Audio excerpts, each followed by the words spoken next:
Here's a sentence that might offend you. The 40-hour workweek is a modern cage, not because work is bad, not because ambition is bad, but because the system was designed to keep you productive, not wealthy. You wake up, you commute, you work 8 hours, you come home exhausted. You repeat it 5 days a week, 40 hours, 50 weeks, 40 years. And at the end of it, most people are not financially free. They are financially dependent on a paycheck, on Social Security, on a retirement account. They hope survives inflation. That's not freedom. That's structured dependency. Now wait, it gets worse. The harder you work, the more you earn, the more the system extracts through taxes, through inflation, through lifestyle expectations, through debt. You were told, work hard and you'll get rich. But here's the uncomfortable truth. In 2026, hard work alone does not create wealth. It creates income. And income is the most heavily taxed form of money in the entire system. The wealthy don't focus on income. They focus on assets. And until you understand that distinction, you're playing the wrong game. By the end of this video, you'll understand why the middle class works harder but builds less wealth, how lifestyle inflation traps high earners, how tax drag and interest drag silently compound against you, and how the wealthy flip the game entirely. This is not anti-work. This is anti-delusion. Because if effort alone created wealth, teachers, nurses, and construction workers would be the richest people in society. They're not. Let's talk about why. Real quick before we break down the math. I don't sell courses, I don't have a Patreon, and I'm not trying to push you into a private Discord. My only goal is to show you how the system actually works. So if you find value in this breakdown today, my only ask is that you gently tap the like button and consider subscribing. It helps the channel more than you know. Now, let's look at the first invisible trap. You get a raise from $60,000 to $75,000. You feel progress, you upgrade your apartment, you finance a nicer car, you eat out more, you take better vacations. This feels like success. It's actually the trap activating. It's called lifestyle inflation.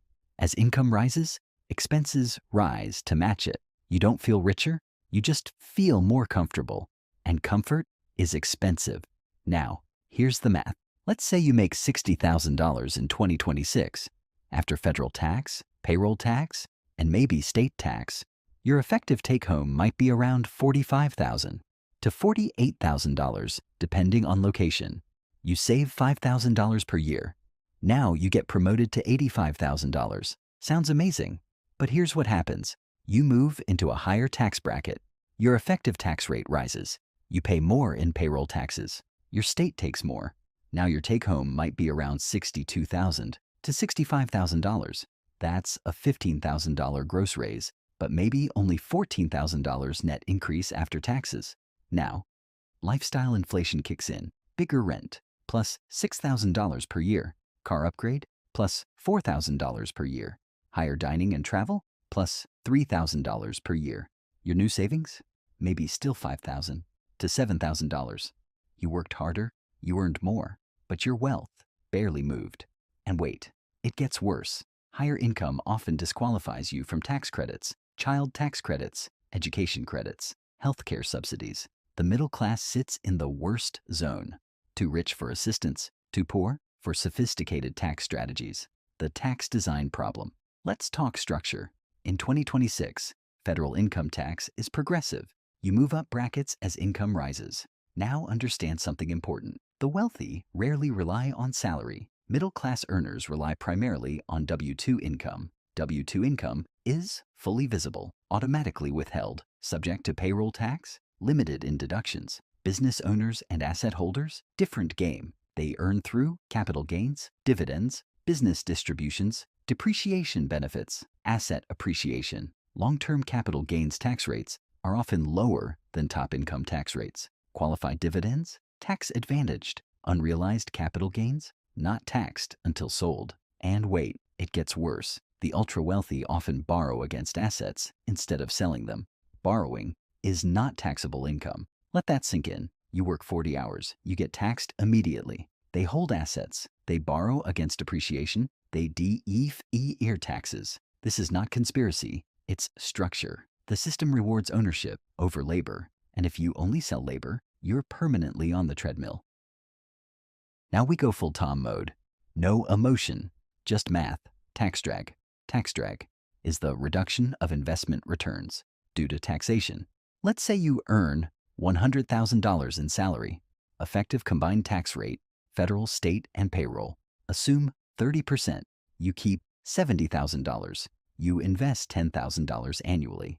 Now assume 8% market returns, but dividends are taxed annually. Short-term gains taxed at ordinary rates. Your effective after-tax return might drop from 8% to 6.5 to 7%.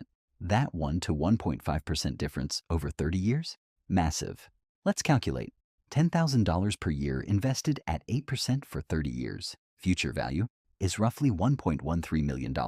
At 6.5%, future value is roughly $910,000. Tax drag cost you over $200,000, and that's assuming disciplined investing.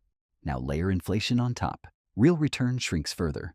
But wait, it gets worse. Interest drag. Interest drag is when debt compounds faster than your assets. Credit card APRs in 2026 still hovering around 20% on average. Auto loans 7 to 9%. Let's say you carry a $15,000 balance at 20%. Minimum payments keep you in debt for years. If unpaid aggressively, that $15,000 can balloon beyond $30,000 over time. Now compare that to your 7% investment returns. Your debt is compounding at 20%. Your assets are compounding at 7%. You are mathematically underwater. Even worse, most middle-class households hold mortgage debt, car debt, student loans, credit card balances. The average U.S. household carries tens of thousands in consumer debt. So when you get a raise, it often goes towards servicing debt, not building assets.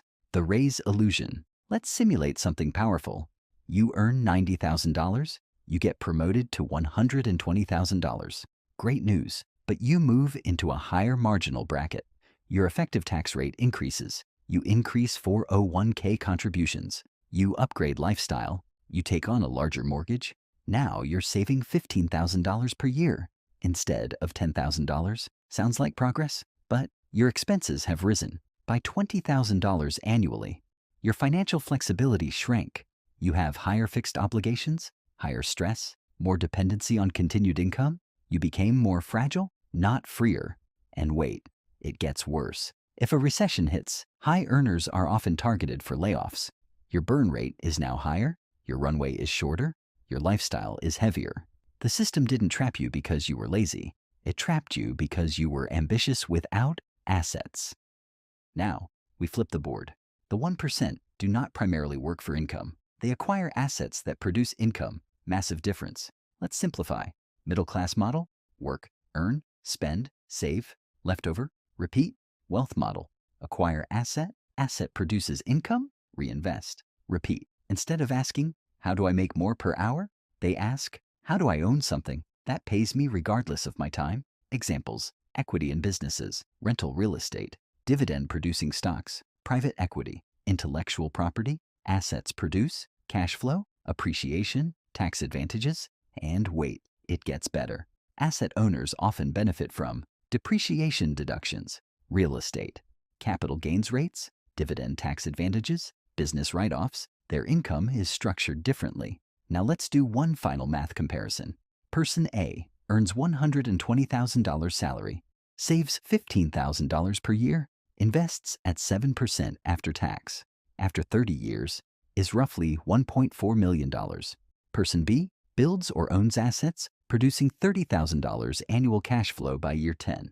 Reinvests cash flow, grows asset base at 10% average. By year 30, net worth significantly higher. Cash flow covers lifestyle. Person B is not dependent on a paycheck. That's the flip. Financial freedom is not about working 80 hours. It's about owning income streams. Hard work is honorable, but if it never transitions into ownership, it keeps you in the middle. The middle class trap is not lack of effort. It's lack of leverage. The system taxes labor heavily. It rewards capital strategically. And until you shift from labor-only income to asset income, you're climbing a ladder that never ends. Now here's the final question. Are you building a lifestyle that requires you to work forever? Or are you building assets that will eventually work for you? Because in 2026, effort without ownership is just controlled productivity. and the system is very happy with that. The question is, are you? Thanks for taking the time to watch. Remember, the system isn't broken. It's functioning exactly as it was designed to. It's simply up to you to start playing a different game